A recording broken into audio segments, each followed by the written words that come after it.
noches, ¿cómo andan? Estamos en el ciclo de charlas de la Córdoba Game Jam, en la segunda semana ya, así que les agradecemos que estén por acá.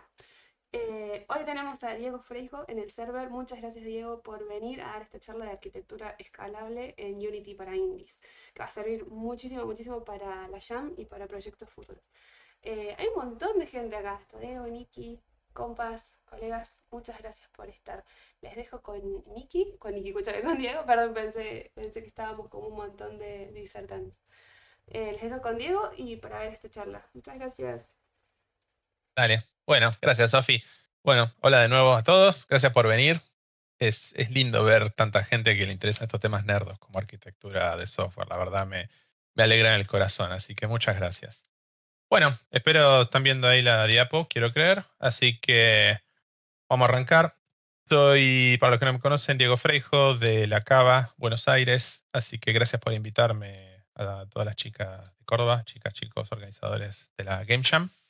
Y vamos a asumir, les voy a traer este planteo. Vamos a asumir de que les va bien en la Córdoba Game Jam. Ojalá así sea. Y quieres hacer crecer tu juego. Entonces, es decir, le fue bien, vimos como que a la gente le interesó, o yo mismo me sentí contento con mi desarrollo. Y digo, bueno, vamos a hacerlo crecer, vamos a subirlo a Steam, vamos a llenarlo de plata, vamos a crear más niveles, más armas, etcétera. Y el problema es que te vas a encontrar al instante va a ser de, sí, pero claro, esta jam la hice con 2 horas de sueño y mucho café encima y mucho estrés por llegar a tiempo. Y si sigo tirando código así a lo loco como un campeón, me parece que esto no va a ir bien, no va a escalar. Entonces ahí digo, bueno, empiezo a pensar en la arquitectura del juego, en esto que muchos que se dedican al software puro, no necesariamente solo a los juegos, dicen, necesitas darle una arquitectura a tu software, ¿no? Para poder hacerlo crecer de forma feliz. Entonces decís, bueno, vamos a ir con los arquitectos de software, tipo, esta gente la debe tener clara, ¿no? Se dedican a eso, y probablemente te van a tirar algún término sexy, Abstract Factory Locator Pattern, y tengo como 30 palabras más de ese estilo que en principio, así como lo escuchás, no dicen nada, ¿no? Te parece muy linda la teoría, pero loco, yo tengo mi juego de Game Jam que quiero llevarlo a Steam en algún momento. Esto así como está no me sirve, porque por lo general los indies tenemos dos problemas importantes, más allá de entender conceptos muy abstractos o que suenan muy lindo en la teoría, que es que tenemos bugs, no queremos tenerlos, y que además no tenemos plata. O sea, plata básicamente en nuestro caso suele ser tiempo. O sea, no tenemos mucho tiempo como para empezar a implementar soluciones locas, a ver si este patrón se ve muy lindo, la teoría, sí, puedo escribir un paper de ciencias de la computación, pero el juego no va a terminar llegándose a Steam en ningún momento. Entonces, me puse a pensar en esto en el último varios meses, casi este año. Empecé a hacer una investigación de qué patrones le sirve realmente a un desarrollador indie. Cuando digo indie puede ser un programador, dos o tres, o sea, un equipo chico. Principalmente hablando de programadores, igualmente esto se puede aplicar a equipos multidisciplinarios, pero pensando principalmente en como programador, que quiero pensar bien a fondo la estructura de mi código para poder hacerla escalar y hacerla crecer, qué patrones, qué herramientas de la arquitectura de software puedo usar y me pueden servir, y voy a tratar de ignorar las demás, porque tipo, no me sirve, yo quiero soluciones prácticas, no quiero cosas muy locas, muy teóricas. Así que espero que les guste. Bueno, antes que nada, ya se habrán enterado, se habló mucho, hace unos 2 meses Unity se pegó un tiro en el pie de la nada, dijo, tengo demasiados usuarios, voy a empezar a alienarlos. Y bueno, pasaron cosas, como ya saben. Podemos debatir bastante de esto, hablar un largo rato de qué va a pasar, pero para hacerla corta, yo creo que Unity se está encarrilando, está retomando el camino del bien, le va a costar recuperar la confianza, pero eh, para mí la cosa va a ir mejorando.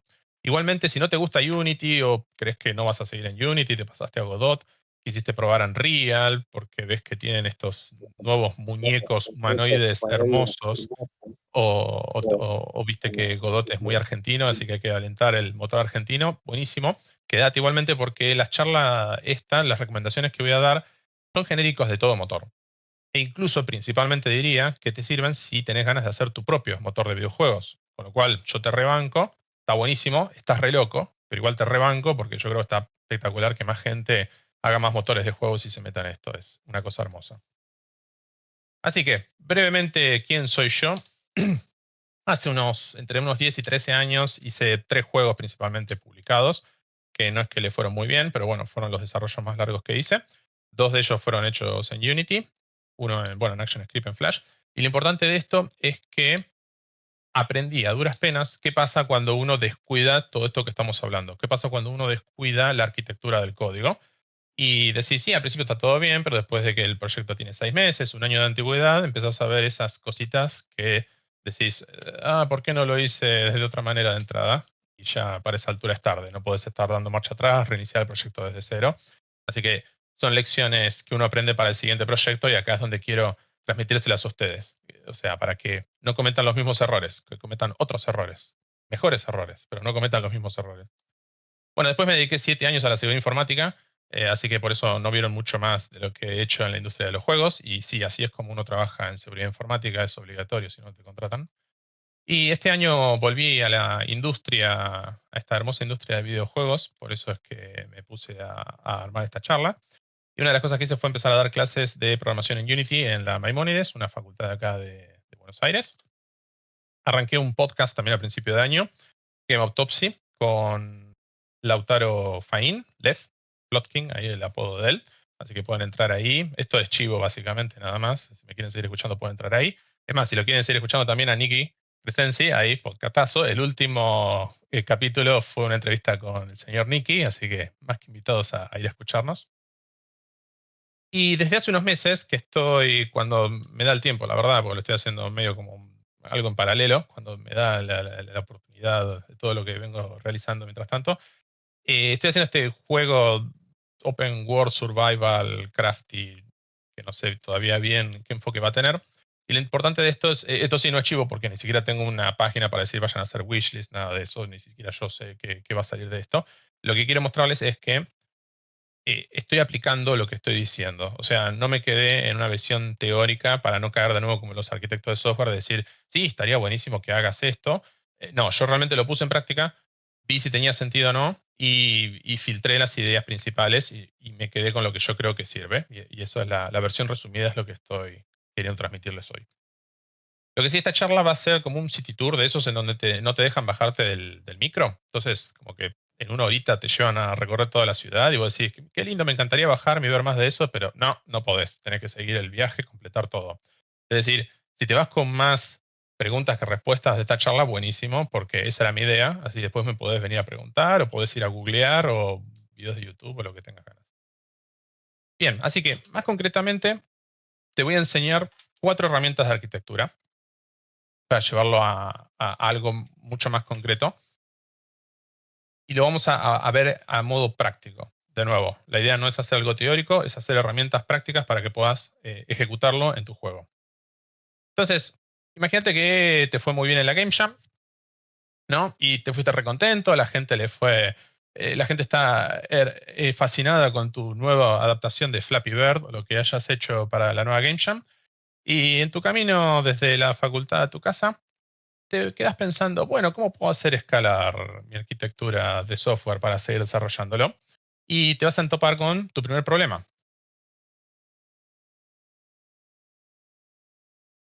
que es el flujo de juego. Digo, muy probablemente te lo vas a topar porque yo opino que más del 90% de los videojuegos que existen van a tener esto. O sea, tienen un flujo de juego que resolver en algún momento.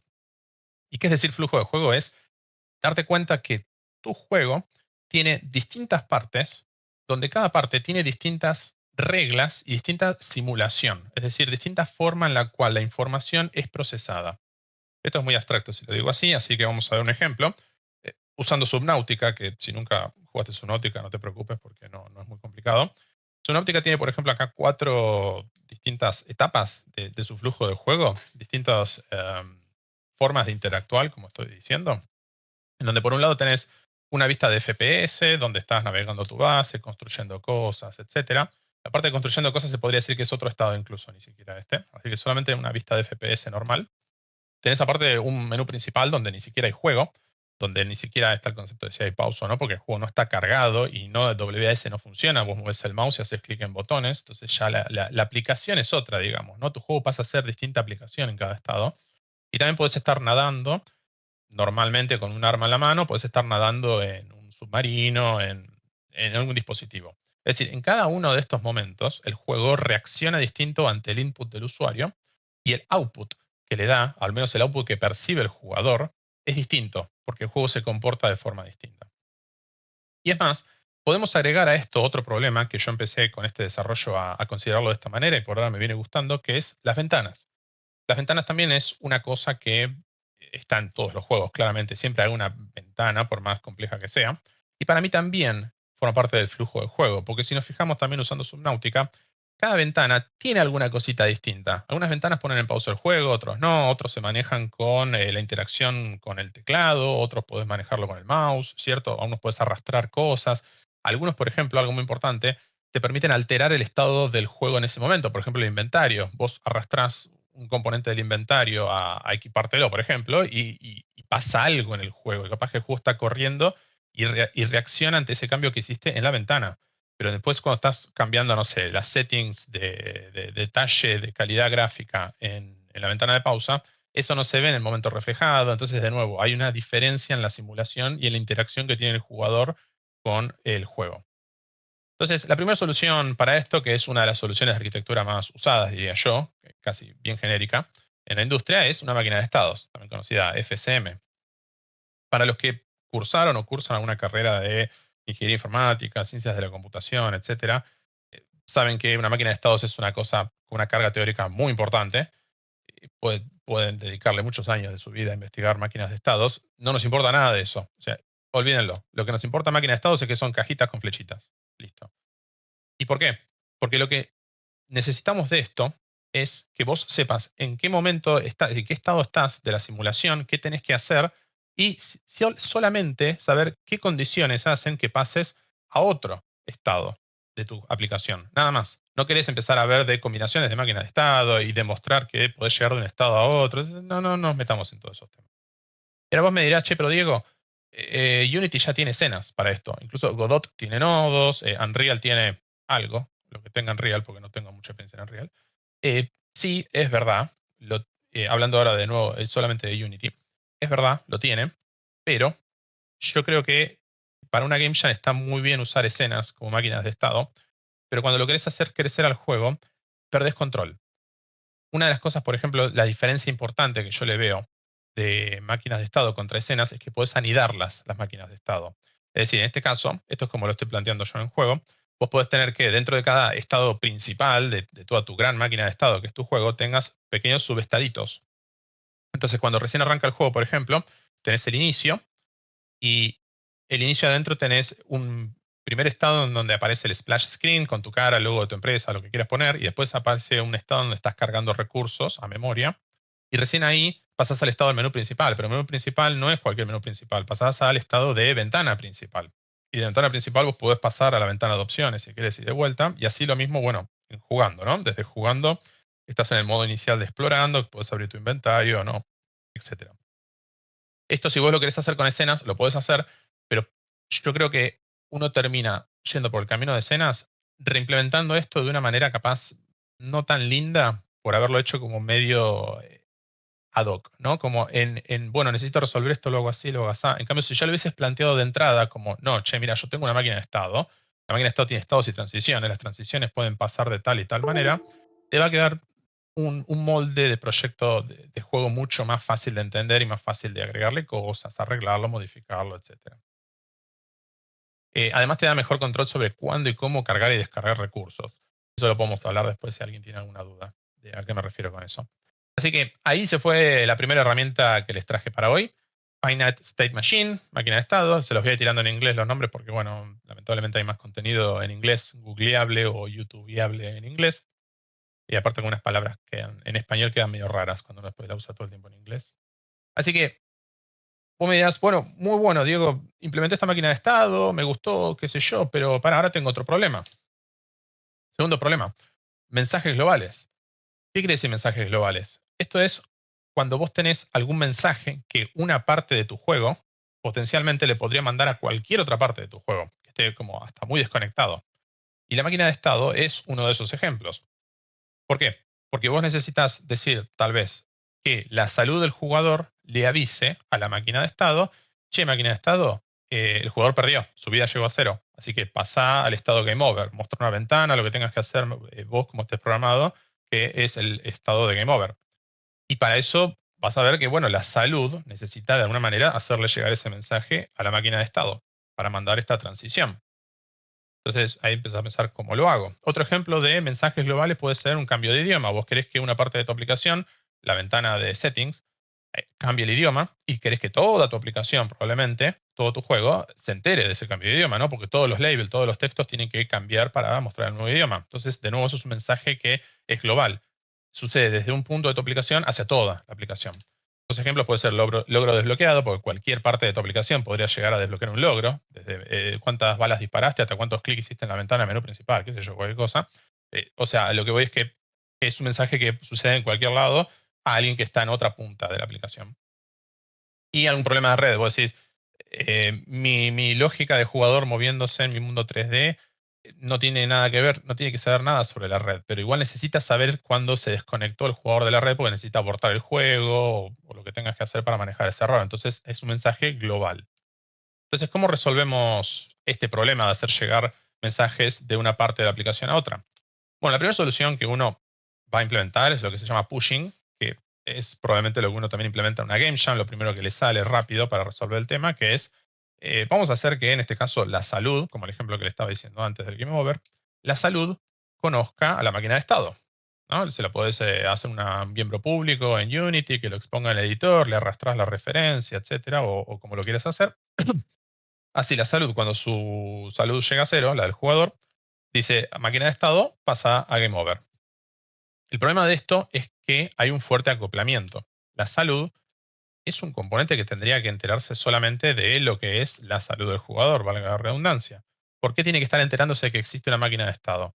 Cuando un componente de la aplicación se entera que otra cosa existe, hay un acoplamiento, por eso estamos llamando así, y por ende también hay una relación muy fuerte, una asunción muy fuerte de algo que existe en la aplicación. Por lo que si en un momento vos querés cambiarlo, no vas a poder.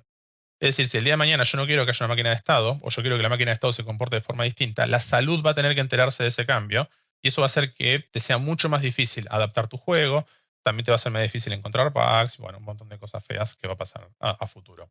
Entonces podemos mirarlo como que la salud le va a informar a la máquina de estado de esta nueva transición, pero lo va a hacer así como está el muchacho acá con medio cara de tuje. Es decir, lo estoy llamando, le aviso, sí, pero este no es mi trabajo, no tendría que estar haciéndolo yo, pero bueno, me tocó a mí hacerlo. Entonces decimos, bueno, vamos a pensar en otra solución. Vamos a hacer un pooling, que también está en amarillo como el anterior, porque es una solución, pero no me gusta del todo, no está en verde. Pooling es, hagamos al revés, está bien, si la salud no quiere conocer a la máquina de estado, vamos a hacer que no la conozca, pero vamos a tener que hacer entonces que la máquina de estado conozca a la salud, ¿cierto? Y como la máquina de estado no va a saber exactamente en qué momento la salud va a llegar a cero, va a tener que estar preguntándole todo el tiempo. Probablemente lo hagas en un update o en un fix update, etcétera, en donde le vas a estar preguntando, che, salud, ya estás en Game Over, ya estás en Game Over, ya estás en Game Over, ¿no? Es una cosa así, como remolesto. Y a ver, esto también funciona como el caso anterior, pero tenés varios problemas. Primero, performance, ¿no? Claramente en el update eh, es difícil que vos quieras hacer algo en el update. Esto la verdad que es como un tip aparte un poquito picante, si querés. Yo les diría que update no tendría que ser usado en ningún proyecto a largo plazo. O sea, ni siquiera acá pooling. O sea, no tendría que usar update para mí. Está mal. Update lo que hace en Unity es que se ejecute la mayor cantidad de veces por segundo que pueda, sin importar la tasa de refresco del monitor, sin importar la simulación de la física, nada.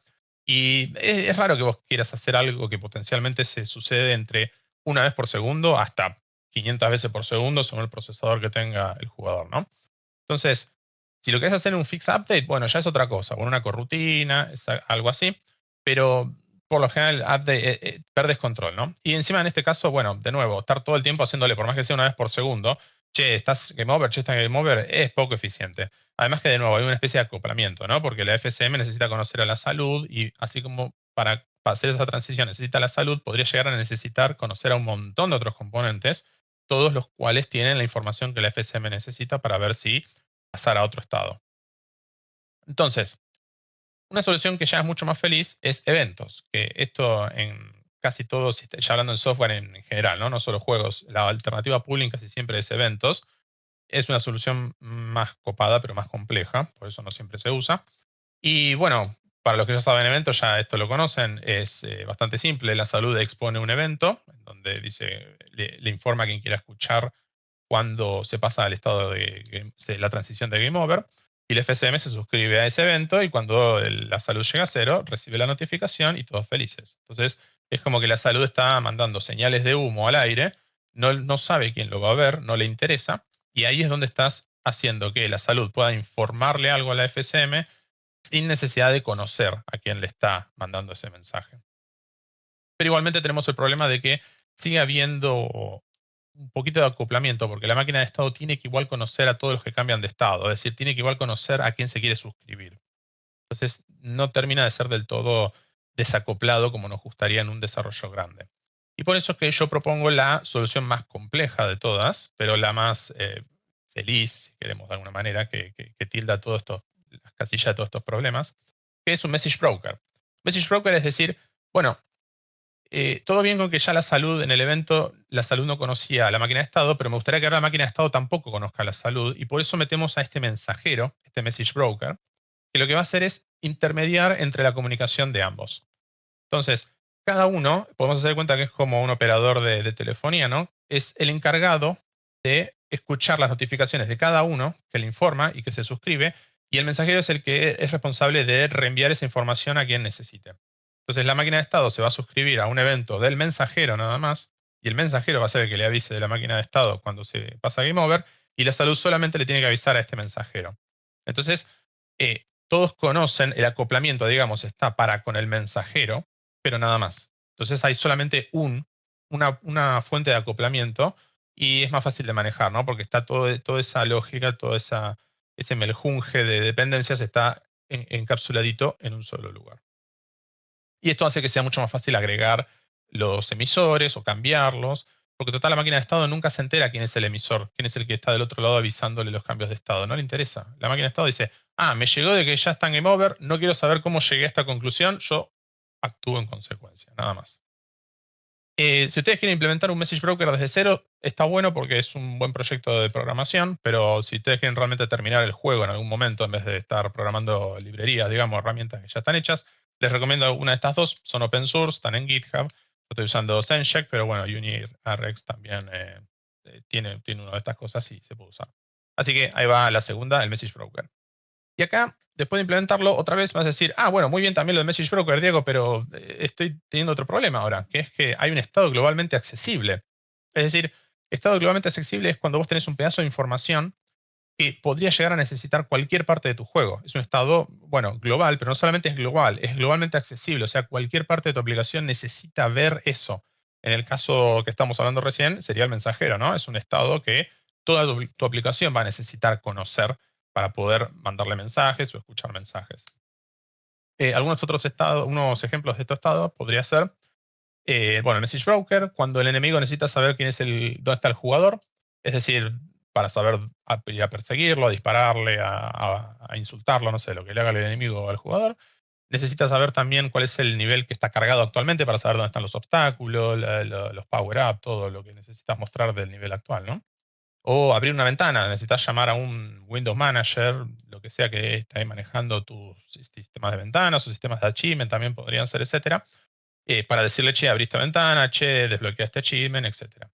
Entonces, lo primero que vamos a usar, probablemente en la Game Jam todos usemos, es, bueno, Singleton. Espectacular. Diego, esto ya se sabe, toda la industria usa Singleton.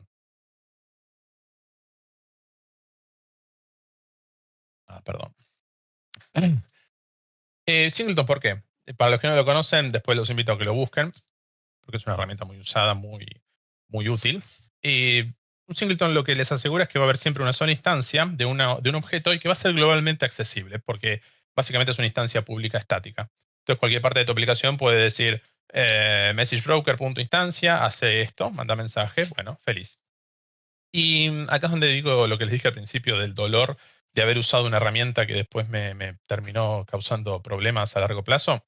Pues sí, Singleton es divino al principio, pero empezás a ver después que la instancia es para siempre única. ¿Y qué pasa si, por ejemplo, vos tenés un juego single player, lo querés hacer multiplayer, y todo el tiempo asumías que había un jugador, porque claramente es el jugador, y de repente tenés dos jugadores?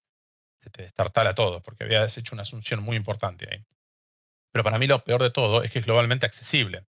Y al ser globalmente accesible, vos tenés justamente cambios globales que no sabes quién, o sea, cualquiera puede alterar el estado de tu aplicación y por lo cual causar bugs. Y si hay un bug y querés saber cómo llegaste hasta ese estado inconsistente en tu juego, se te va a hacer difícil saber quién fue el culpable porque potencialmente podría ser todo tu juego.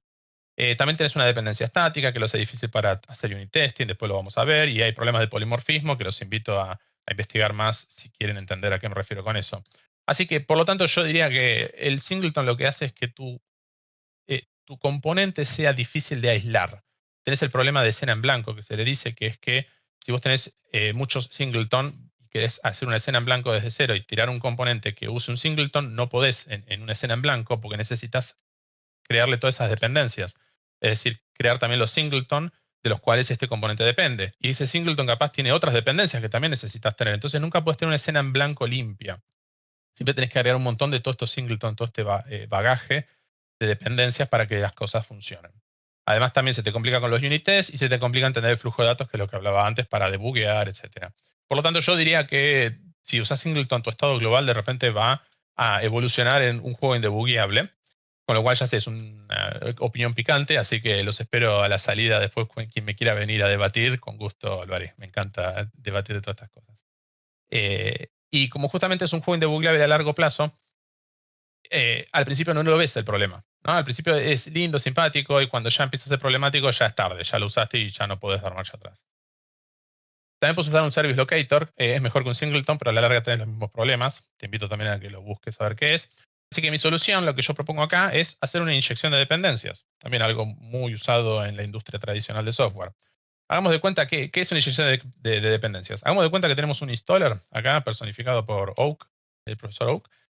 Y esta clase, installer, va a ser una de las primeras que cargue el juego, de las que levante, y va a ser el encargado de administrar todas las dependencias que requieren todas tus partes del juego.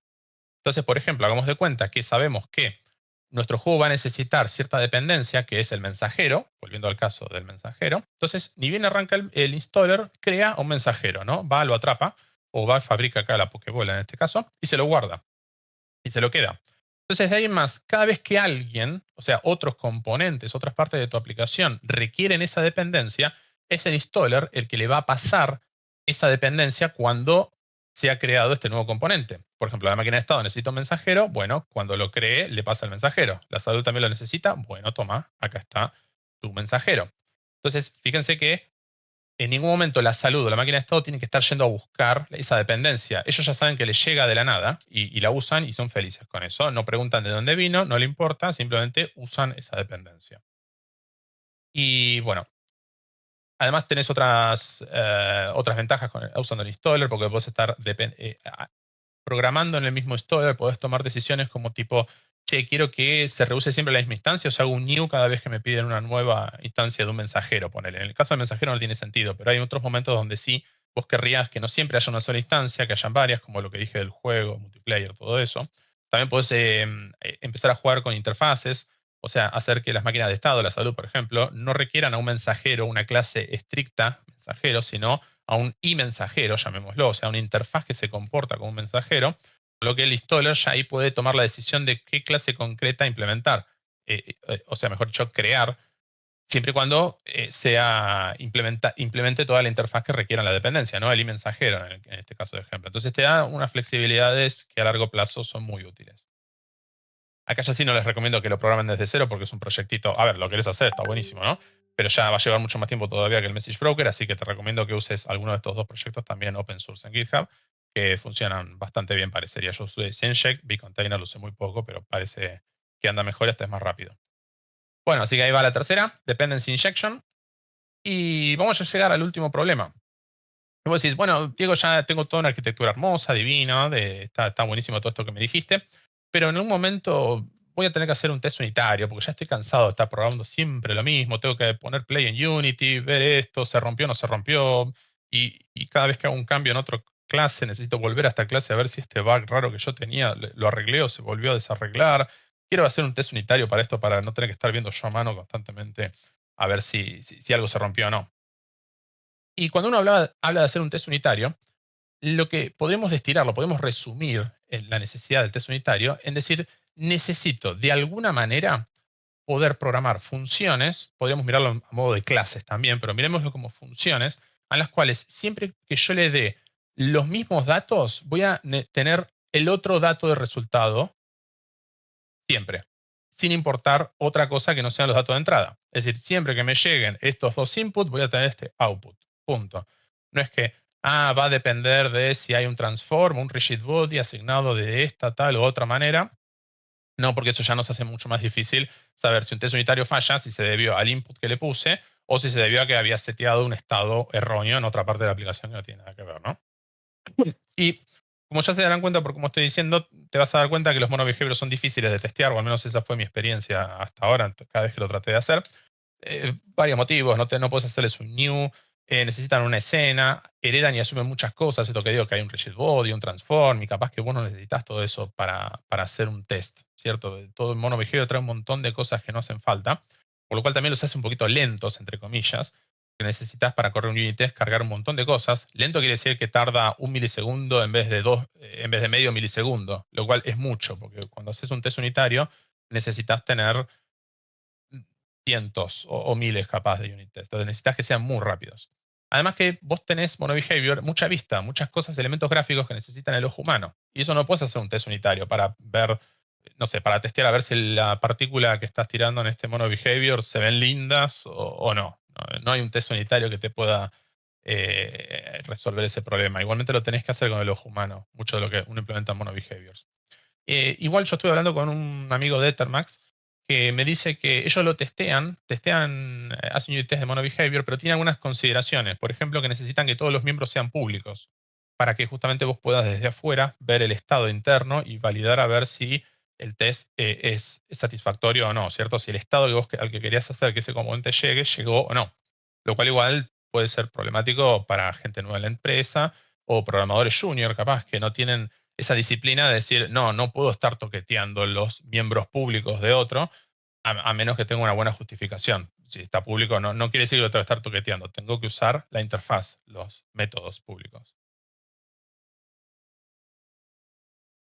Qué horrible decir toquetear los miembros públicos de otro, pero bueno, perdón. Bueno, además de eso, vamos a ver que otro problema parecido, ya hablamos de los datos en los unit tests y vamos a también tener el tema esto de los datos en la persistencia. ¿Qué quiere decir datos de persistencia? Esto es básicamente un screenshot de mi escritorio. Podría haber sacado una foto de acá, más o menos. Y los monovijeros para mí son esto, en lo que es el manejo de datos. Es decir, vos necesitas en algún momento saber qué datos guardar en tu archivo local, tipo hoy mi jugador salva el juego y mañana lo va a abrir otra vez y quiere levantar el juego y que esté todo como estaba ayer, ¿cierto? Pero no querés guardar exactamente todos los datos, porque capaz que decís, bueno, soy de nuevo el componente de salud, ¿qué tengo que guardar? A ver, ¿qué tengo acá? Prefab barra HUD saludable. La referencia al prefab que tengo que estar usando. Esto no lo quiero salvar porque es la referencia al prefab. Bueno, ¿qué más tengo por acá? Tengo segundos para animación de curar. Bueno, una constante para ver de segundos, de qué sé yo. No lo voy a persistir. La referencia a la main cámara también tengo por ahí. No, esto no lo voy a estar guardando en disco rígido, ¿no? O alguna constante como cuál es la salud máxima para ver que no pasarme de eso en la barrita del HUD en la salud, ¿cierto? Entonces empiezo a encontrar que nada de lo que yo necesito está por ahí a mano y como siempre me pasa a mí acá también en mi oficina, lo que me era importante, la salud actual, estaba acá tirado en el piso, no le presté atención. Entonces esto para mí es el problema que tienen los monobehavior, que no es fácil darse cuenta a simple vista cuáles datos son importantes para el estado de tu juego y cuáles datos son más temporales o de vista, que están muy importantes, pero no es importante para entender el estado posta del juego, ¿no? Lo que vos querés persistir, esto guardar, enviar a un servidor, etcétera. Y de nuevo vamos a ver que los monobehaviors son difíciles de persistir porque esto, mezclan muchos datos temporales con datos, llamémoslos reales, datos más importantes. Y por último, un poquito hablando también de todo esto de datos, en un momento vamos a querer capaz que nuestro juego soporte mods. Y mods es otra vez una forma de permitir un buen manejo de datos, pero esta vez que lo puedan hacer los jugadores, nuestros fans, ¿no? Que puedan hacer un nuevo mod alterando ciertos valores para tener otra experiencia en nuestros jugadores. Entonces, si usamos todo monovigero, vamos a ver que nuestro querido modder va a venir a la carpeta y va a decir, qué bueno, vamos a editar el assembly C# DLL, porque ahí está todo el código que hizo Diego en su juego, ¿no? Así que vamos a modear esto, vamos a ver que puedo modificar la salud máxima y bueno, no tiene chance, me parece. Eh, lo que puedes hacer, una solución, digamos, que ofrece Unity para esto es usar streaming assets, pero en mi experiencia no funcionan bien, o son lentos, o tienen alguna otra complicación extra que es colgarlos en algún servidor. A ver, en mi experiencia los streaming assets no me funcionaron. Si a alguno le funcionó, por favor, después dígamelo, pero esa fue mi experiencia, que tipo, en definitiva, el mono behavior es difícil de poder ser editado por JSON o XML o TXT, ¿no? A cualquier formato serializable de texto que le sea fácil a un modder editar y alterar, por ende, los datos dentro de nuestro juego. Y básicamente porque los modders no tienen acceso a Unity, ¿no? Nosotros podemos editar felizmente desde la interfaz del editor de Unity los numeritos ahí en el property drawer de los componentes, pero los modders no pueden hacer eso. Solamente pueden editar archivos de texto. O también pueden editar también archivos de DLL, puedes tener ELSpy, algunas herramientas que te permiten decompilar el código, pero no nos metamos en ese tema. Acá estoy hablando de algo más concreto que es editar, por ejemplo, la salud máxima, algún valor muy concreto que no requiera hacer una recompilación de las DLLs. Entonces vos me vas a decir, bueno, Diego, pero entonces los monoviajeros son una porquería para vos, no hay que usarlos para nada. No, están muy buenos, pero no para todo lo que dije antes. Lo que sí están muy buenos son para interactuar. Es decir, son muy buenos para hacer todo aquello que requiera recibir input del jugador y devolverle algún output, ¿no? O sea, mostrarle algo distinto a la pantalla. Entonces, yo les vengo a proponer acá una nueva forma de organizar esta información de la que estamos hablando, que nos permita aprovechar esta ventaja de los monobehavior, pero sin pisar todas las desventajas que nos dio todo el manejo de datos anterior. Entonces, hagamos de cuenta que tenemos este GameObject, ¿no? Jugador GameObject, que fíjense cómo me puse en modo diseñador gráfico, le puse ahí el loguito de Unity arriba para darse cuenta de que esto está en Unity, es algo que vive en Unity, un componente, un GameObject. Y nuestro GameObject de jugador va a tener adentro varios componentes. Uno de ellos, de nuevo, puede ser la salud. También, de nuevo, vive en Unity porque esto es un mono behavior, por eso tiene ahí el loguito. Y nuestra salud puede tener algunos métodos, como por ejemplo GameOver, ¿no? Donde GameOver le pasas al Message Broker y obtiene una referencia a Message Broker y manda este mensaje al Message Broker, decir, che, GameOver, avisa de que el jugador perdió, etc. Va a tener también algunos otros métodos como mostrar HUD, es decir, actualizar la vista, el output que le das al jugador para actualizar el nuevo valor de la barrita de salud. Y también va a tener algún miembro, llamémoslo un entero, que es la salud actual, esto que hablamos, el valor más importante, que es la salud en sí, que tiene el jugador, y algo que podría llegar a ser una constante, que es la salud máxima, de nuevo, para no pasarte de la salud, para no curarte de más, algo así. Entonces, este primer diseño está muy bueno, sirve para una game jam, pero tiene demasiadas responsabilidades juntas. Esto es un espagueti, ¿no? La salud está haciendo un montón de cosas que parecería que le corresponden a la salud, pero en realidad estamos viendo como que no. La salud debería solamente saber cuál es la salud, ¿no? No está haciendo muchas cosas además. Entonces, lo primero que yo propongo, ya que hablamos tanto de los datos, es decir, identifiquemos los datos. Para mí el dato es la pieza de información, bueno, valga un poco la redundancia, ¿no? Más importante que vos estás representando en tu juego. Entonces, podemos ver que acá los datos son la salud actual y la salud máxima. Entonces, hagamos esto, movámoslo a una clase aparte. Y fíjense que esto ya no tiene el loguito de Unity. Esto es una clase de C# pura, capaz que no hereda de nada, en principio. Lo que se le suele llamar un poco, en mayúscula, un pure old C# object. Es decir, al ser una clase, un objeto bien tonto, es muy fácil de hacerle unit testing, porque simplemente la creas con un new, le cambias los datos, lo verificas a ver cómo funciona, le puedes agregar unos métodos helper para lo que tengas ganas. Entonces, separaste ya el modelo, los datos de tu aplicación, y este modelo lo hiciste ya muy fácil de persistir y de testear. Ahora, nos queda todo el resto, los otros dos métodos en la salud, ¿no? Y el manejo del GameObject. ¿Cómo hacemos que este modelo le termine llegando igual al componente de salud para que pueda interactuar con el jugador, mostrarlo en el HUD, todo lo que estábamos hablando? Bueno, lo que yo acá propongo es separémoslo en dos partes distintas a lo que teníamos antes. Por un lado tenemos lo que era la salud, pasa a ser la vista, por eso está en verde, salud B, vista. Es un nuevo componente y es el encargado de la interacción, es el encargado de recibir input del jugador y mostrarle el output, de actualizar el HUD. Por eso tiene ahí el método de mostrar HUD. Y lo que nos queda en la parte de azul es el View Model, jugador VM View Model, que es otro componente que como yo lo estoy armando acá, habría un solo View Model por cada GameObject, pero podrías tener todas las vistas que tengas ganas. Pero hay un solo View Model. Por el View Model pasa a ser como este el pegamento, lo que une el modelo con la vista, es lo que le da un poquito más de inteligencia y que tiene más vista de toda la arquitectura. Entonces, es el encargado de hacer estas interacciones con algo externo, como por ejemplo mandar un mensaje a un message broker, y también es el encargado de levantar, saber cuál es el modelo, los datos que necesita este GameObject para dárselo a todas sus vistas. O sea, levanta a los datos del modelo, del jugador, de la salud, y se lo pasa a la vista. Y así como tenemos esto, el modelo igualmente puede seguir creciendo mucho porque tenés muchos datos, podés tener un jugador, un modelo de jugador, que el jugador adentro tiene la salud, las armas, las balas, etc. Entonces, por ende, el view model termina capaz referenciando directamente al modelo de jugador más que a la salud en sí, y esto puede ya ir viendo cómo va creciendo bastante. Y nos queda una pieza de información más, que son los mods, la configuración de esto. ¿Cómo podemos hacer? Bueno, en el caso del ejemplo que puse, el único valor modiable, llamémoslo, es la salud máxima, ¿cierto? Entonces eso lo podemos poner en otra clase aparte, que sería la configuración config, que son valores como estáticos que se levantan al cargar tu aplicación, y probablemente lo que terminas cargando desde un archivo de JSON, de XML, etc. Entonces también tildamos esa partecita. Ahora, ya que hablamos tanto de datos, podemos terminar viendo de que va a haber un problemita extra relacionado a todo esto de datos, que lo resolvimos sin querer de la nada, que es tiempos de compilación. Y ustedes vieron que esta cosa hermosa que tiene Unity, de que cuando empieza a crecer tu proyecto, empezás a agregar más scripts, ves que Unity no te deja trabajar porque está recompilando cada un minuto y dice, por favor, déjame trabajar.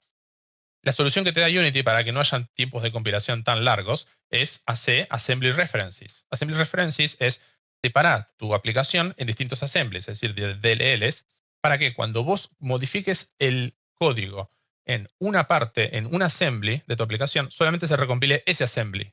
Los demás, ¿por qué se van a estar recompilando si no tiene nada que ver el código? Entonces, por ejemplo, si yo hago un cambio, no sé, en la vista, solamente se va a estar recompilando todo lo que es verde, el assembly de vista. Todo lo demás no se va a recompilar y esto créanme que en la práctica cambia mucho, hace que sea mucho más rápida la recompilación. Así que esta forma de diseñar la aplicación se le llama, en términos generales, diseño orientado por datos, justamente porque le estamos prestando mucha atención al dato. El dato pasa a ser el modelo, lo más importante, y después uno ve cómo arma alrededor el resto de la arquitectura. Ojo que en inglés se llama Data Driven Programming, que no tiene nada que ver con los otros dos de abajo. Es fácil de confundirse. Y también lo pueden llegar a conocer como la arquitectura MVVM, Model View View Model, que también es parecido al MVC o al MVP, más conocido en ámbitos web. A ver, técnicamente el que yo mostré en realidad es más un MVP que un MVVM. No le den mucha bolilla a esas distinciones técnicas. De nuevo, somos indies, queremos terminar el juego a tiempo, sin bugs y nada más. No nos importa el resto de las discusiones. Entonces, recapitulemos. Ahora que tenemos las 4 herramientas, arrancamos con un diseño así de GameJam y terminamos con un modelo así, recheto, buenísimo. Ya somos arquitectos, ¿no? Ya ganamos, ya sabemos palabras difíciles, vamos a estar ahí por la Blas Pascal tirando conceptos re locos y la gente va a pensar que sabemos un montón de arquitectura de software. Entonces, ya ganamos, ¿no? Está buenísimo. Y tipo, sí, ganamos, pero ¿a qué costo? Esto quiero que se lleven por último de la charla. ¿Y por qué digo a qué costo? Porque cada una de estas soluciones tienen un costo asociado. Yo acá tiré una estimación muy subjetiva, ¿no? De decir, bueno, un Message Broker para mí te cuesta la tercera parte de lo que te cuesta un MVVM, pero claramente esto depende mucho de la gente que lo programe, de la aplicación, etc. Y justamente cada una de las soluciones, herramientas que vos querés usar, te llevan un tiempo, es una inversión, es un costo, y uno no va a esperar gastar lo mismo en un juego de Game Jam que en un juego AA o AAA como Subnautica, ¿cierto? Uno espera menos inversión en un juego indie, lo que uno por lo general, lo que hacemos al público que estamos, a nosotros, al público que le estoy hablando, es como querer decir o esperar que uno va a gastar la misma plata en un bodegón que en un restaurante cheto, en un restaurante de los que tienen 4 pesitos en Google Maps. Ojo que acá no quiero decir que caro sea mejor, ¿eh? Estoy diciendo que una cosa es más cara que otra porque requirió otro proceso, otros costos. No quiere decir que es mejor o peor, simplemente uno no va a pagar lo mismo en un bodegón que en un restaurante caro. Entonces, para que este concepto quede súper claro, tengo un gráfico muy rigurosamente estricto, matemáticamente complejo, que les va a sacar todas las dudas. Imaginemos que tenemos graficado el tamaño de nuestro juego en función de la inversión de tiempo que le queremos asignar.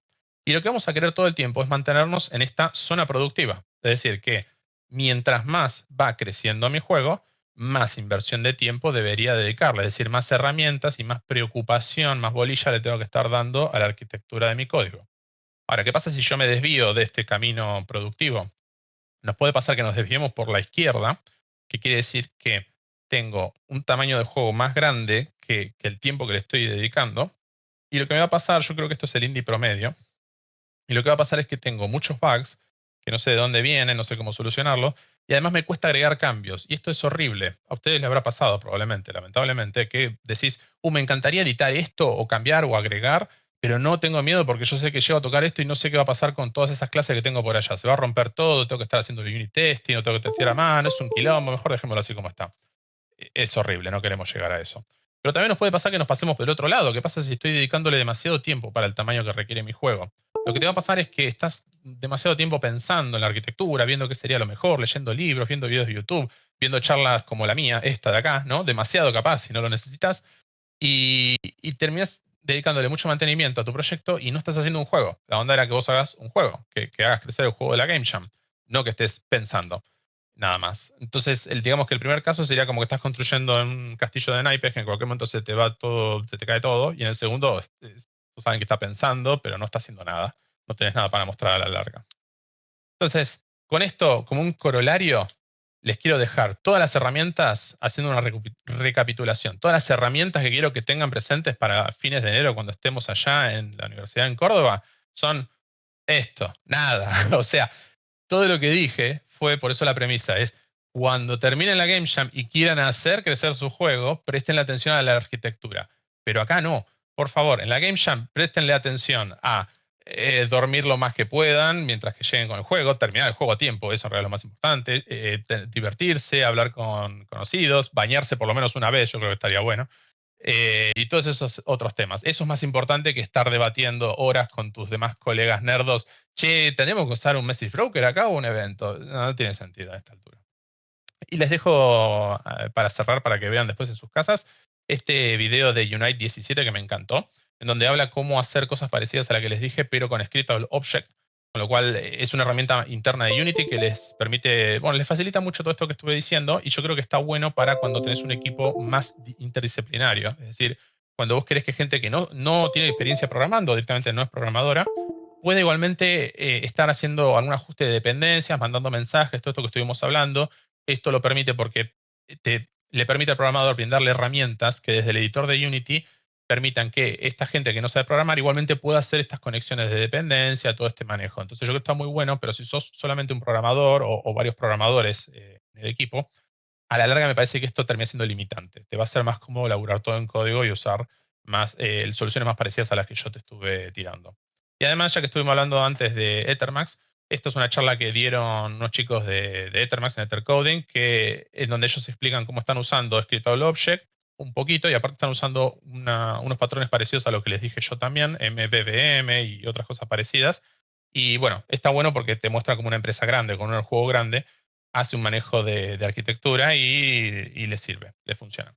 Así que eso es todo. Me pueden ahora preguntar, insultar, lo que quieran, y si no lo quieren hacer ahora, son muy tímidos, no quieren hablar en público o se acuerdan mañana bañándose de algo, me pueden agregar a cualquier red social, ver ahí, bueno, escuchar el podcast, mandarme un mail, etcétera. Así que estoy a disposición y abro el micrófono para preguntas. Perfecto. Vengo para el debate. ¿Alguien tiene una duda? Se estuvo usando muchísimo el chat.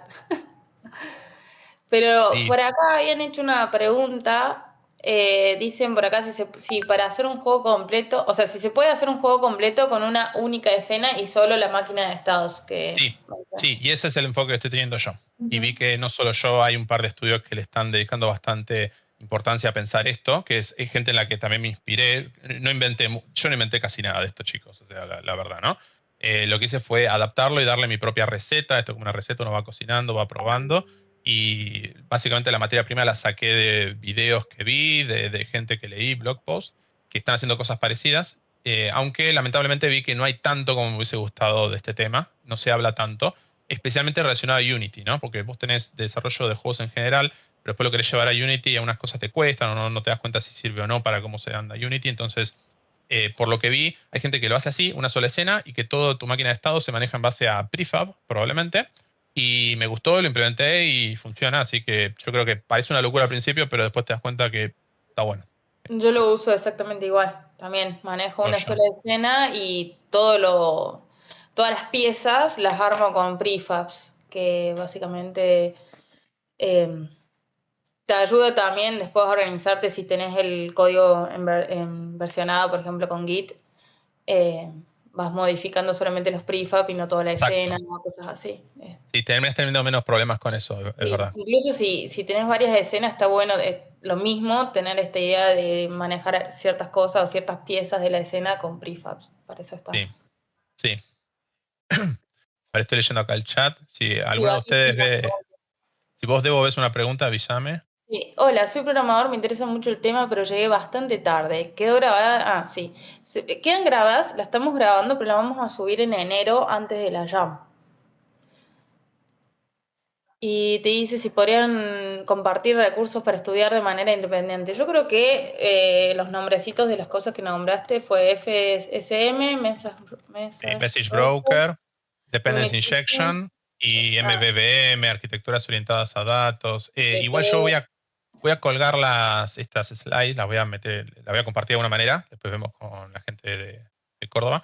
Y bueno, ahí van a poder revisarlo, googlearlo, tener bien los nombres y ir a esos links que les dejé. Y la verdad que después, para mí lo más importante de esto es que prueben. La verdad, lamentablemente no podés leer todo, o podés leerlo y va a estar buenísimo, vas a aprender de un montón de cosas, pero después te vas a dar cuenta que capaz no te sirve y volvés al mismo problema, al planteo inicial que yo dije acá. Entonces, para mí lo interesante es decir, tengo un problema que quiero solucionar, veo qué herramientas tengo para solucionarlo. No lo hagan al revés. No digan, a ver cuál es la mejor manera de. Es un problema en el cual Sí. yo caí muchas veces y muchos caemos, creo, en eso. Y terminás teniendo como la parte de abajo a la derecha del gráfico, ¿no? Donde terminás pensando mucho y no haciendo un juego. Entonces, trata de siempre de partir de un problema y eso te va a llevar obligatoriamente a aprender cosas nuevas para ver cuál es la mejor solución en tu caso, al menos. Sí, yo opino igual en eso. Bueno, por acá no hay otra pregunta. Lo que sí quería comentar que el jueves que viene, y capaz Diego vos querés estar también, va a estar Vale Colombo dando una charla sobre TDD en Unity, que sería todo esto de los testing, del test unitario. Así que no se lo pierdan si quieren aprender un poquito más de eso, que bueno, vale, Una genia, vale vale. Una genia, demasiado vale. gracias por este mundo, así que está bueno poder tener una charla de ella. Sí, aparte Eh, a ver, yo la conozco personalmente a Val, es una genia, la quiero mucho, la conocemos hace un montón de tiempo, trabajamos mucho, pero aparte de eso, sabe mucho porque laburé mucho con ella y encima es una de las que laburó en Ethermax, entonces está también, justamente tiene esta visión de una empresa grande de videojuegos, de poder mostrarles en la práctica cómo ellos escalaron un juego para que soporte tantos usuarios, tantas features, tanta gente trabajando al mismo tiempo sobre el juego, ¿no? Entonces, creo que es muy interesante ver eso, la experiencia real de alguien que hizo realmente esto, lo tuvo que aplicar y se habrá topado con algunos problemas, lo tuvo que ir ajustando, etcétera. Así que les recomiendo sí que vengan a la charla de ella. Pachosamente ordenado el. Están todos mandando fotos del escritorio porque se sintieron insultados con Eh, tu foto del escritorio. o sea, sí, Parece que hay muchas sí. preguntas sobre si hay que bañarse o no. Estuve viendo algo de bañarse, bueno, ya ahí no puedo opinar mucho más. Ya les dije, lleven desodorante por lo menos. Estaba muteada, me desmuteé de la grabación, pero no de acá de Discord. Sí, sospechosa. No, pero bueno, yo tengo el espacio para el quilombo designado y el espacio para trabajar. Así que Está creo muy que bien. hay espacio para todo. Bueno, muchísimas gracias por la charla. La verdad que estuvo buena las preguntas que vos. Sí, lo de bañarse, ¿no? Eso veremos en la Blas Pascal, por suerte. Falta para eso. Hay Nos van a, manera. nos van a encontrar a nosotros mandándonos ay Dios, y Mandándoles a bañarse. eso va a ser, sí, gracias, gracias. Se me traba todo el tiempo. Bueno, cualquier otra Eh, duda, entonces, gente, pregúntenme ahí, mándenme mail, agréguenme Twitter, LinkedIn, Instagram, lo que sea, y les respondo. Tranquilos, podemos debatir, charlar, lo que sea. sí, vas a estar vos en la Jam, ¿no? Y voy a estar en la Jam, allá en Ujú. vivo, en Córdoba, así que también me pueden guardarse las preguntas para hacérmelas en vivo en Sí, la eso Jam. está buenísimo porque lo van a tener en vivo, en directo para molestarle y para hacerle preguntas. Sí, Y está bueno el espacio del Jam, o sea, para aquellos que son nuevos, yo diría que primero traten de hacer lo que pueden, digamos, no se metan en arquitectura tan rápido porque les va a trabar el cerebro, digamos. Pero para aquellos que ya tienen tiempo usando Unity y mandándose sus macanas, vamos a decir, le está bueno aprovechar el espacio de la Jam para aprender cosas nuevas. Por ahí está bueno pensar en varios objetivos en una Game Jam. El primero es hacer un jueguito, digamos, en poco tiempo, pero también aprender herramientas nuevas o técnicas nuevas, así no se llega a finalizar el juego. Para mí eso también es llevarse un montón de aprendizaje, porque son 48 horas en donde uno le está dedicando 100% a eso y tiene un montón de gente que va a estar ahí ayudando y colaborando a su aprendizaje, así que es un espacio ideal para aplicar esas cosas si no son 100% nuevos, ¿no? Porque si no, es un montón. Sobre todo si hay alguien que está aprendiendo a programar, está aprendiendo a utilizar Unity y demás, no se metan en la arquitectura todavía. Eso sépanlo, sepan que existe y de a poquito van a ir llegando a eso. Sí, o sea, usen update, usen singleton, usen todo lo que les diga que no hay que usar en la jam. Sí. Sí, igual está bueno tener en cuenta de que más adelante no es lo que más se usa a nivel laboral, ¿no? Entonces, primero está bueno ese éxito al momento de hacer las cosas funcionar, sobre todo en una jam que, bueno, nadie les va a estar mirando el código, pero, pero después saber que tienen que aprender a organizar su código, estructurarlo, porque en una jam no van a estar escalando, pero sí después, si quieren llevar ese juego a algo más profesional, bueno, van a tener que rehacer ese código, ¿no? Acá Sí. preguntan si la Jam va a ser 100% presencial o recibirán equipos en remoto.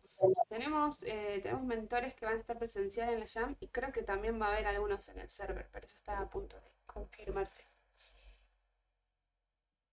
Pero la Jam es exclusivamente presencial. La idea es que si necesitan ayuda en algún momento puedan acceder al server desde la Jam y preguntar cosas también. Buenísimo. Sí, hablando de un poco de lo que dice Débora, también hay gente que recomienda que la jam, por ejemplo, o los verticales, bueno, vertical ya es más grande, pero los proof of concept, o sea, esos prototipos que uno lo hace en 1 o 2 semanas, a lo sumo, después lo tires y lo arranques de cero, tipo pongas de nuevo New Project en Unity y lo hagas otra vez de cero, ahora sí usando todas estas cosas lindas que uno quiere para una arquitectura. Yo creo que en la práctica nadie lo hace porque es como que no te da ganas, ¿no? Tipo, ya hice un montón de código, dale. Pero sería lo más higiénico, lo No, más está preferible. bueno porque cuando uno empieza a programar un juego, uno no tiene en la cabeza todo lo que va a necesitar en el juego, ¿no? Entonces el volverlo a hacer es como que vos ya sabes lo que vas a necesitar y vas a poder visualizar un poco mejor qué es lo que necesitas y cuándo lo necesitas. Eh, si empezás a pensar en arquitectura antes de ponerte a trabajar, a veces si no lo practicaste lo suficiente no es tan fácil. Sí. Después, una vez que hacen un par de proyectos con arquitectura, ya es una cosa que su cerebro funciona así, por default. Sí, y después tenés muchas cosas de experiencia, ¿no? Lamentablemente. Hay gente que me pregunta, bueno, ¿y cuándo te das cuenta, Diego, si estás invirtiendo demasiado tiempo? Tendrías que estar dedicándole más a tiempo a resolver problemas. Y bueno, es experiencia. Lamentablemente eso no se puede enseñar y también son opiniones, ¿no? O sea, uno puede tener 20 años de experiencia programando en Unity, haciendo arquitecturas de juegos enormes y decir, yo creo que habría que hacer esto así, y después te vas a equivocar tal vez, porque igual estás tratando de predecir el futuro en cierta medida cuando armas la arquitectura de cualquier software, no solo de juegos. Entonces, la experiencia lo que hace es que te equivoques cada vez menos, pero siempre te vas a poder terminar equivocando. Y por eso para mí lo que yo recomiendo es tener esta mentalidad de vamos a resolver problemas. No, no vamos a hacer arquitectura. A menos que de nuevo estés haciendo un engine, lo cual buenísimo. Pero tipo, quédate en la zona productiva, quédate tengo un problema, crece mi juego, entonces veo cómo lo soluciono, nada más. No piense después mucho más de, la mejor forma, con que sea lo suficientemente bien, ya está. No tiene que ser lo mejor, tiene que ser suficientemente bien. Sí, no, a veces también está bueno que si uno se queda mucho tiempo pensando, como yo había puesto ahí el perrito mirando el horizonte, pensando el nombre de la variable, es, bueno, lo empezás o sea, cuando estás muy trabado en pensar y en escalar y demás, es, bueno, hacelo, trata de solucionar el problema. Y una vez que soluciones el problema vas a tener una idea más clara de qué podrías haber hecho. Y Exacto. ahí haces lo que se le dice el refactor, lo acomodás, ¿no? Claro, hay como 3 etapas. Primero que funcione. Después que funcione bien, que sea escalable con estos diseños de arquitectura. Y tercero, que sea performante. A veces capaz si estás haciendo un triple A, primero tendrías que hacerlo performante y después que sea lindo arquitectónicamente. Pero lo importante es que siempre el primer paso es que funcione, como sea. Después ve de la belleza que le agregas encima. Ujú.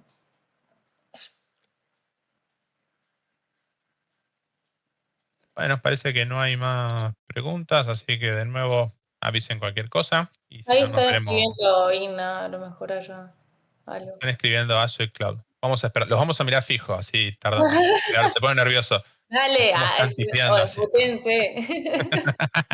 Pueden hablar, abran el micrófono, no pasa nada. Sí, pueden abrir sus micrófonos ya. No iba a decir un chiste, ahora me da vergüenza eso. Bueno, Igna sufrió lo que es trabajar conmigo y quedarnos pensando un montón de tiempo en cómo hacer las cosas. Eso sucede. Bueno, básicamente fue como también empezó nuestra relación post-Eva con Débora. Ella fue debatiéndome de por qué habría que usar esto y no habría que usar otras cosas, así que entiendo. Pero bueno, también sepan que conmigo pueden debatir porque me encantan. Se me empiezan a hablar de arquitectura, de software, de todo esto y me voy a charlar, me voy a enganchar a hablar y no voy a parar. Así que si tienen ganas de hacerlo, Sí, bienvenidos esto sean. es, no nombraron ni nombraste los principios sólidos. Esta vez nadie habló de Solid. Qué bueno. A ver, vamos, si tenemos un poquito de tiempo. ¿Quién sabe de lo que es Solid? ¿Y quién opina algo de Solid respecto a la charla? ¿Qué le parece la charla respecto a Solid? ¿Ale tiene alguna opinión de eso? Puede hablar por micrófono. Está invitado. Buenas prácticas de algo, dice Nicky por acá. ¿Mm? Sí, Muy son bien, Nicky. principios. Bueno, a ver, Solid No sé qué es, pero la retención de la Eva es esto, ¿eh? muy bien. A ver, si son como principios. Yo lo que digo es una de las cosas que jodemos con Débora, porque ella me habla de, no, pero tendrías que usar Solid, básicamente lo que está diciendo es Solid. Y yo lo que digo es como que sí, no, tengo como cierto amor y odio por Solid. Es un acrónimo de 5 principios: Single Responsibility, Open Close, List Scope Substitution, y no me acuerdo los otros. Em, a ver, lo que pasa con Solid es que suele ser usado principalmente por indies, por juniors, programadores junior que recién arrancan en la industria o entran en una empresa, como una suerte de Biblia, como una suerte de dogma, ¿no? Es como, no entiendo nada, tengo un proyecto enorme, tengo que programar, tengo que tomar decisiones, dónde meto las clases, qué llamo, qué. Entonces viene Solid como un salvador, me aferro a eso, como si fuese en realidad un salvavidas que me estoy ahogando, y digo, qué bueno, mi vida por Solid. Entonces ya está, estoy salvado y todo hay que hacerlo en base a lo que diga Solid. Y para mí el problema es que, a ver, es una herramienta Solid, miremosle, así como todo lo que dije acá, y toda herramienta tiene pros y contras, y por ende todo hay que evaluarlo y ver bien si realmente te sirve o no. No tenés que tomar ciegamente, o sea, tampoco tenés que tomar ciegamente todo lo que yo dije acá. Todo tenés que adaptarlo y ver si realmente te sirve para lo que estás haciendo. Y justamente Solid, como se lo toma como algo muy bueno, que no digo que estén mal los principios, pero se lo toma como que es una bala de plata, se le suele decir, o sea que es un problema, una solución universal a cualquier problema de programación, y la verdad que no es así. Entonces, no me gusta estar hablando mucho de eso. En cambio, lo que hice acá fue dar soluciones prácticas que de alguna manera atacan todo lo que trata de atacar Solid. Porque también lo que tiene Solid es que te dice cómo tu código debería comportarse, pero no te explica cómo. Para mí, en mi experiencia, se queda un poquito flojo en la parte del cómo llegar a eso. Entonces, lo que hice acá yo fue arrancar desde el otro lado. En vez de arrancar desde la teoría de qué es Solid, arranqué bien desde abajo, es decir, tengo estos problemas y fui creciendo hacia arriba, un bottom-up en vez de un top-down. Y más o menos si seguimos creciendo por este camino que yo planteo, yo creo que llegamos a todo lo que dice Solid. Pero dije, no nos quedemos en todo eso, simplemente solucionemos los problemitas que va a estar planteando Solid desde cero, en vez de estar mirando, tipo, cómo si estoy aplicando bien List Scope Substitution. Que yo los invito a los que no saben, vieron por primera vez Solid, que vayan a ver lo que es List Scope Substitution y me digan si lo entendieron después de 1 hora de estar leyéndolo. Y si me dicen que lo entendieron, no les voy a creer. Así que Al menos que no hayan lo hecho lógica. Sí, pero y incluso si lo entienden, que para mí es lo peor, es verdad, Lógica de sí, debo, predicados. pero si lo entendés igual no vas a entender cómo aplicarlo. Tipo, sí, esto suena re bien cuando estoy leyendo código de otros, pero cuando yo quiero escribir código, ¿para qué me sirve? ¿En qué momento me dice a ver qué nombre poner a una clase o cómo separar una lógica o los datos en distintas clases o si juntarlas? Bueno, por eso es que digo, no lo nombré a propósito. Justamente ahí es donde entra mi opinión. Justamente son principios, no son patrones de diseño. Los patrones de diseño son Ajá. lo que vos estuviste mencionando, que son problemas comunes a problemas comunes, ¿no? Soluciones, perdón. Soluciones comunes a problemas comunes, chicos, estoy re mal. Los principios es justamente, es decir, bueno, te forman un modo de pensar o un modo de comportarte frente a tu código, ¿no? Entonces, yo pienso exactamente igual que Diego en el sentido de que no tengo que estar todo el tiempo pensando, uy, ¿estoy aplicando todos los principios de Solid cada vez que programo? No, o sea, no es la idea que uno se centre solamente en eso, ¿no? Pero sí me parece importantísimo tener la teoría, saberlo, porque si uno no lo aprende o no lo escucha en ningún lado, no, es muy raro que tu cabeza se moldee de esa manera, ¿no? Es como aprender a programar solamente utilizando Unity y de repente querer hacer una web, hay un montón de cosas que no vas a entender porque no tenés la teoría o nunca viste cómo se forma una web, digamos, ¿no? No sé si se entiende lo que digo porque estoy como... Yo no lo entendí. Yo no, Pero no sí. lo entendiste. Pero no, yo entendí. No, lamentablemente estamos de acuerdo, Diego. Al final no podemos discutir en nada. Es así. Claro. Es verdad.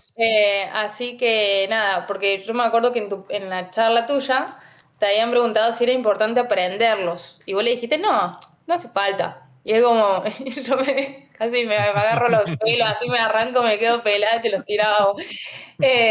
Yo creo que es importante leerlos, entenderlos, tratar de comprenderlos, por así decirlo, pero no de utilizarlos todo el tiempo o de pensar y que si no lo utilizaste tu código es horrible, digamos, no pasa por ahí, sino de moldear tu cabeza para tener un poco más de criterio a la hora de hacer código, ¿no?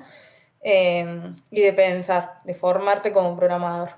Igual que Don't Repeat Yourself o las otras principios que hay, digamos que Todas no las son... otras, sí. Y encima es interesante que hay un muchacho en la Unite 17, creo también, como el video que presenté ahí de esa conferencia, las que hace Unity, que subió al escenario a hablar cómo aplicar Solid en Unity. Y es una charla que se hizo bastante popular. Unity la puso como una de las charlas principales en lo que es relacionado a arquitectura dentro de Unity.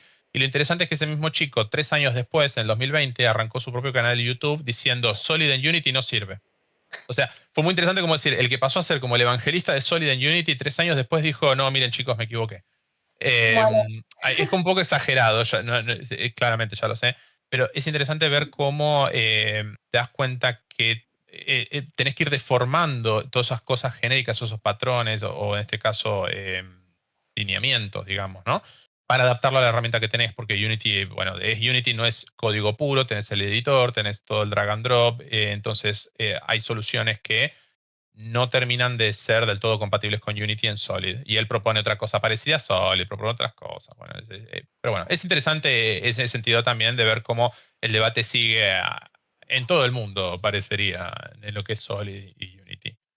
Así que podemos sí, estar hablando un a largo mí rato me más de pasó eso. eso con UniRX. Lo evangelizaba a full hasta que después vi que era poco performante y dije, no, Sí, no digan esa palabra del mal. sí, es muy lindo, me gusta mucho la programación funcional, es lindo UniRX, pero es verdad que se puede hacer también tu código ilegible, no solo el problema de performance, más para alguien que no tiene mucha experiencia programando en programación Sí, funcional, puede hacer que no todo el mundo lo entienda. Y bueno, si estás vos solo programando en tu proyecto, bueno, anda, haz lo que tengas ganas, pero hay que sí, considerar esas cosas soluciona un también. montón de los temas que vos estuviste presentando, pero es otra forma distinta de programar, porque como vos decís, no usa o sea, mezcla paradigma de objetos con funcional, patrones de diseño y encima programación reactiva. Entonces como que hay un montón de cosas por detrás que, que bueno, que suelen ser bastante complejas. Sí, que hasta estaría bueno si vas a hacer todo eso, hacer tu propio motor desde cero, la pensé en su momento y tipo dije, no, basta, Diego, tenés muchas cosas para hacer. Pero además hay ya gente que se puso a hacer motores de juegos así, programación reactiva funcional. Y bueno, son interesantes, pero no sé hasta qué punto son productivos, digamos, ¿no? Es muy lindo, de nuevo, como un proyecto teórico o una tesis de licenciatura, pero para hacer tu juego de Jam y sacarlo en un par de meses porque no tenés mucha plata, y no, creo que ahí no te sirve. Bueno, gente, entonces, de nuevo, gracias por venir. Sí, aguante Haskell también, sí. Hay motores de juegos en Haskell también. En su Ujú, momento hasta me sí. puse a hacer algunos prototipos, una locura. Así que bueno, nos veremos allá en Córdoba en unos meses. Bueno, gracias a vos, Diego, por estar, por la charla y Gracias. Dale, gracias a todos por venir. Sí, Muchas gracias. muchas gracias.